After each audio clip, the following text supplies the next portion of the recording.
Okay, Miller, can you hear me? Yes, I can hear you just fine. Okay, great. And I see seated in front of me Miss Quiggins and her husband. Yes, that's right. Okay, thank you so much for appearing with us today, Miss Quiggins. This is Mr. Kamal at policeabuse.com. As you know, we are investigating two complaints you reported to our office, and I wanted to give you an opportunity to give us a statement and, in your own words, describe what your concerns are regarding the activities of the local police officials, the local government, and some officials in your homeowners association. Let me just give you the floor and ask you to start by telling me your full name, and then start telling us a few details about why you contacted policeabuse.com. My name is Kathleen Quiggins, and I contacted police.com. I found you on the internet because I was desperate, couldn't get anybody to help me. I had reported my problems to the police department, and they refused to listen to me. What had happened is that we have a gentleman that lives here in the condo that has pretty much attacked my husband several times and does not like my husband, and made that very clear. And so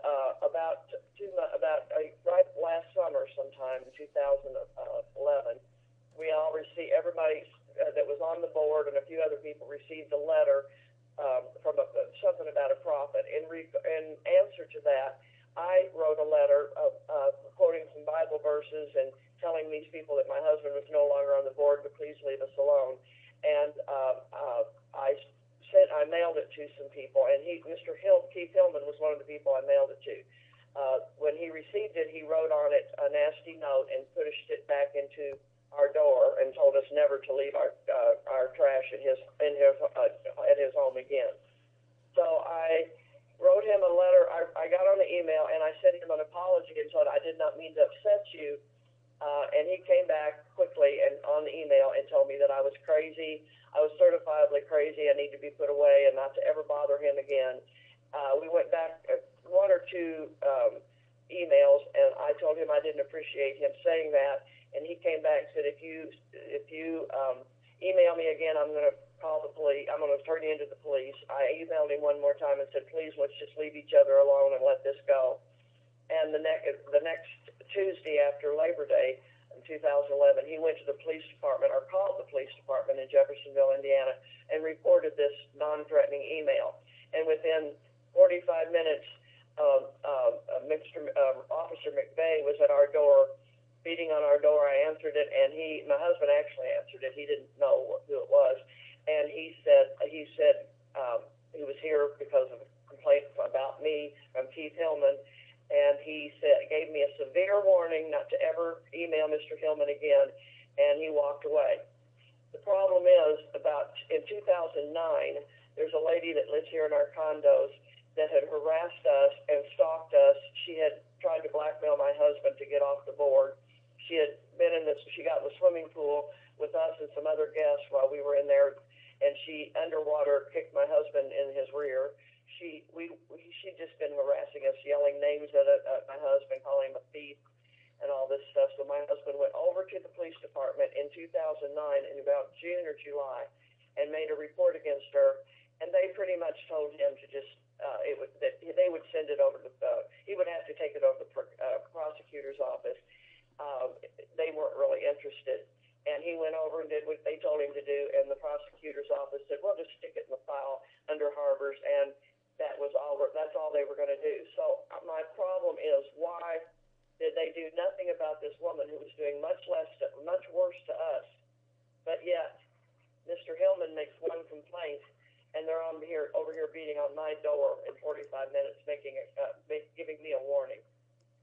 So that was unacceptable, and I tried to find out the reason why by calling the police department, and I called Officer McVeigh's supervisor. He pretty much told me, tough luck, it's none of your business, I don't have to talk to you, just get over it.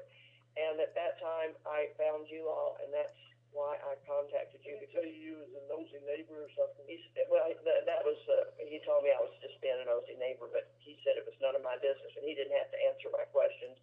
So that's when I found you and called you all and got this thing started. Okay, so I think a lot of favoritism. you felt that one primary reason for your concern about how you were treated is that they were behaving unprofessionally, that they weren't that they were blowing you off and dismissing you. My biggest problem is not so much that they treated me unprofessionally, as that they showed tremendous amount of favoritism by jumping on him, Mr. Hillman, reporting me for a very locally, non-threatening email, Mm-hmm. and immediately they jumped on it for him and came over here and gave me a warning and scared me to never do it again. But yet in 2009, with this woman terrorizing us, we went over and they totally ignored us. So it's pretty much favoritism and bias is what is my problem here.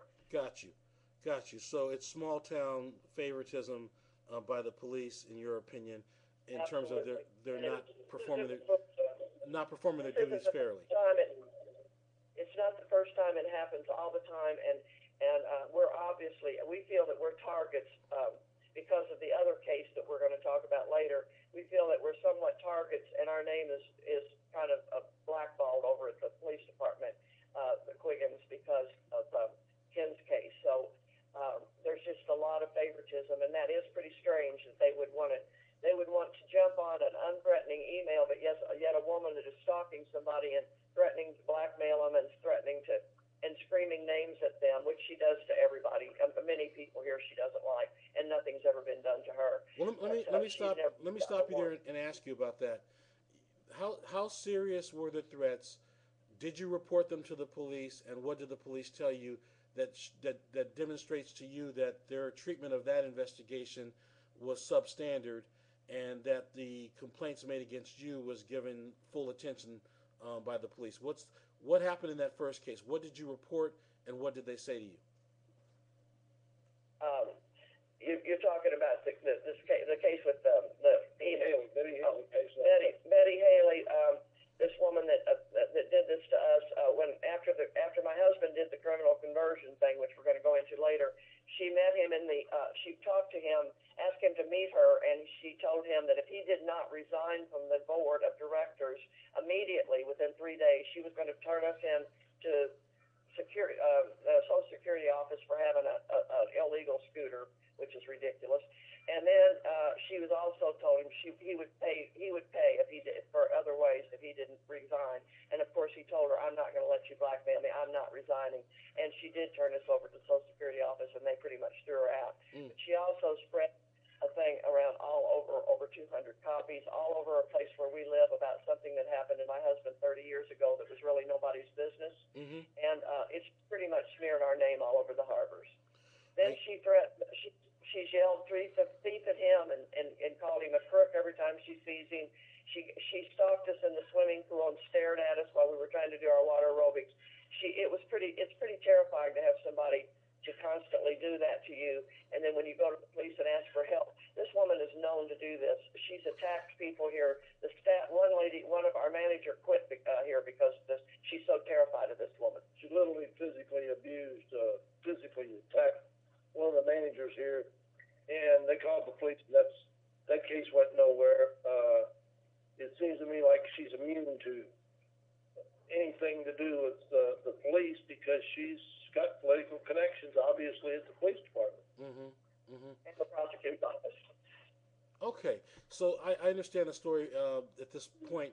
She was harassing you and holding something that she dug up from on the internet or wherever, and then she was actually publicizing this information into the community? Actually, I was being prosecuted for criminal conversion. The prosecutor dug in and found out that I was a convicted felon, happened to tell the lady that, not this lady, but another lady that was pushing the case of my criminal conversion. Mm-hmm. He told her I was a convicted felon. The next thing you know, this Betty Haley was passing out papers all over the place showing my conviction, so on and so forth. Literally defaming our name, so on and so forth. His history is that it was a credit card thing with his children, and he protected his children. It was 30 years ago, and it's really nobody's business. It's not like it was a white collar. Let me say something to you about that. And I'm so glad that you were thoughtful enough to just be upfront and say what it was, because I'm going to tell you something. something that happened. We have nothing. Let me finish. We 'Cause have I'm nothing. on the same page. Something that happened 30 years ago is nobody's business. And your husband is an upstanding citizen. We've looked into him, and we know that that was a long time ago and has nothing to do with anything that's happening right now. And it's not a violent crime. It's not a predatory crime. It's not a stalking event. It's not physical abuse of anyone. And I think that most regular people would see it just as the way you just described it, a nothing. So, what's going down like in the last 10 years is because of the internet. Any fool can get out there with a charge against someone or some information they dig up, and they can paint it in the way that they like. We try to be as fair as we can for one reason. We've had it done to us. If you Google my name or policeabuse.com, sometimes you'll find things that people have written that are completely baseless, but how can you stop them? You can't police the internet. So I empathize with what you're dealing with, and we're going to try to make sure that if this woman is continuing to behave in the way that you've described, that the police address it, and that if the police contact you in the future, that they have a good reason to do so and they have good standing. And I want to make sure that they're aware that we're monitoring the situation. So with that, let me turn the floor over to your husband and have him talk about a second matter that he wanted to report to us. Okay. Okay. What was the second matter? We're talking about the criminal conversion. Oh, criminal conversion. Well, what happened with the criminal conversion, of course, is that I was president of the association here. I had sent out a letter October the 9th telling everybody, 2008, yeah, October 9th, 2008, telling everybody that it was against the rules in the harbors for residents to be passing out things and sticking things underneath people's doors. After all, the front door says there is no solicitation in this building. And that was a form of solicitation. What they were doing was they were soliciting votes for everybody, their candidates, so on and so forth. Mm-hmm. And something's never been done before in this building. And we come home on the night of the election, the day of the election, from the doctor's office, and my wife told me on the way that the lady next door had some papers sticking out from under her door. She said no. And so I looked, and all things, it was papers about the fellow that was running for vice president, who was also on the board and been president of the association, so on and so forth. So there was 9 of them, and I just took them. I literally took them out underneath the door.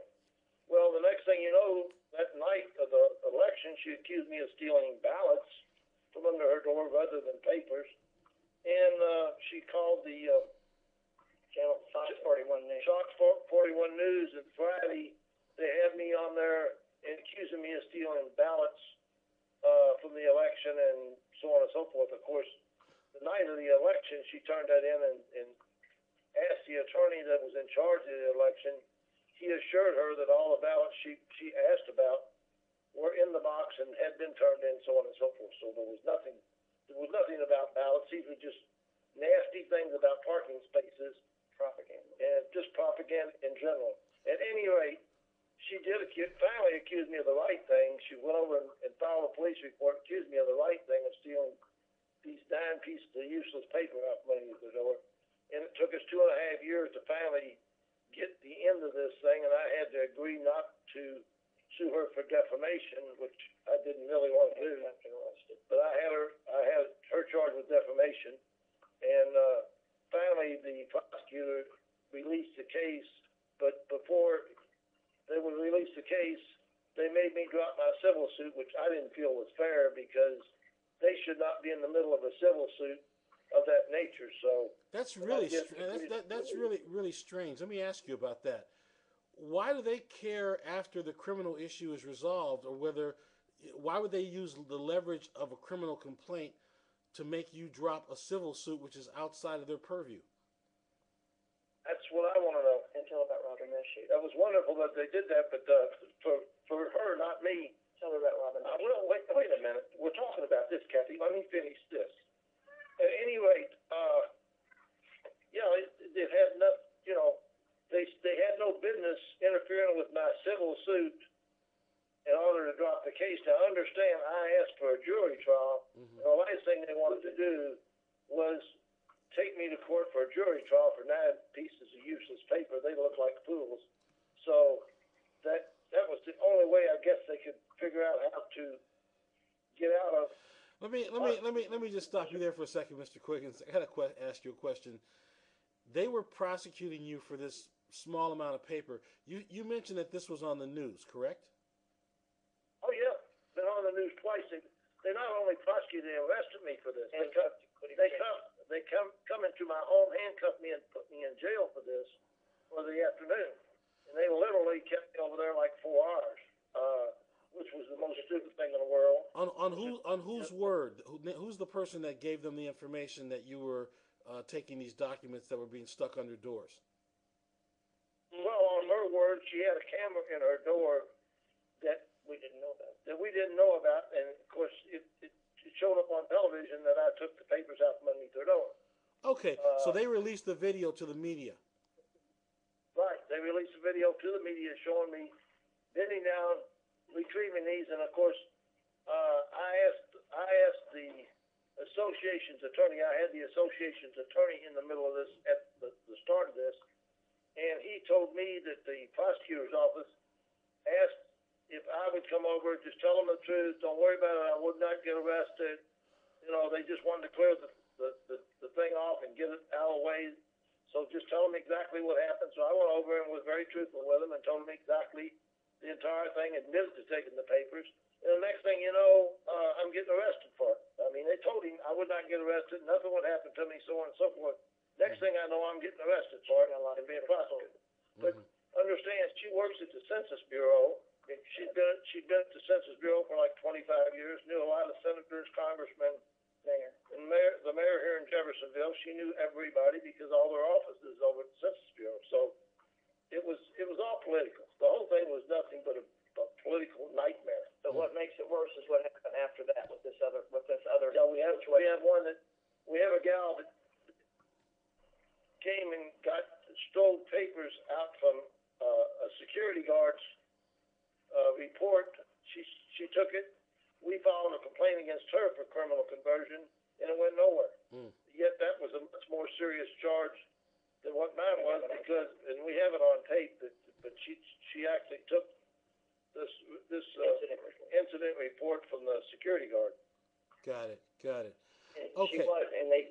Let me just go back over this. Did you give Mr. Miller a copy of the videotape? We are trying to find it right now. I had 6 copies made, and apparently the fool didn't make them right. So I'm trying to find the original so we can give Mr. Miller a copy of the tape. Yes. Okay, that's a critical. Yes. That's a critical. This is from the TV station, correct? Yeah, yes. we will get it. Okay. Before he leaves, he will have a copy of this tape. And he also has a copy of the tape of the woman stealing the papers from the security guard's desk. That a police report was made, and the gentleman that made it is here. It said he'd be more than happy to come up here, but I've got the copy of his complaint that he made against her, and it was totally ignored. Okay. And I do have a copy also of the complaint I filed against Betty Haley that nothing was done about. Okay. Here's what I want to do. We're right at the 26-minute mark on the recording, and what I want to do at this point is end the conversation now, but have Mr. Miller follow up with any questions that he has for you. He'll be recording those, and those will be added subsequently to your blog after I receive it from Mr. Miller over the internet. The other thing I'd like to do is, if there's any other witnesses or anyone else he can talk to while he's there today, I want to get him to have a sit down for a few minutes with any witnesses. And then, more important than even the witnesses at this point, I would like for Mr. Miller to take video footage of the places where some of these events took place. The street, the area, where you were, where they had the woman who shot the video. Obviously, I don't want you to do anything that's going to violate a court order by going near her. But Mr. Miller can simply drive through and go to some of the places, including the police department. I want to have that video footage for B-roll for the story on your blog. So I'd like for him to do anything that I've listed in the last couple of minutes and anything that you think is important for him to shoot, have him do it while he's there. Okay? You know, the nice thing is the lady has since moved out. She was our next door neighbor, so it's pretty easy. All we got to do is walk out in the hallway, so that's okay. Okay. And we have a video of what was going on in that hallway and part of it, so on and so forth. So yeah, we'll make sure he gets all of that information. Okay, very good. All right, I'm going to be following up with you because I do have some other things I want Mr. Miller to do on your case that we haven't agreed to do, but I want to go over them with you. And if we don't do anything more, we will simply finish your blog because I think we have everything I need now to publish. All right, so I want to thank you, Mr. and Mrs. Quiggens. With that, I'm going to end this live broadcast. And Mr. Miller, I'll be calling you in about 2 hours to get a follow-up on the evidence you're collecting there now. Okay? That'll be fine. Thank you. Okay, thank you so much. You all have a great day. You too. Uh-huh.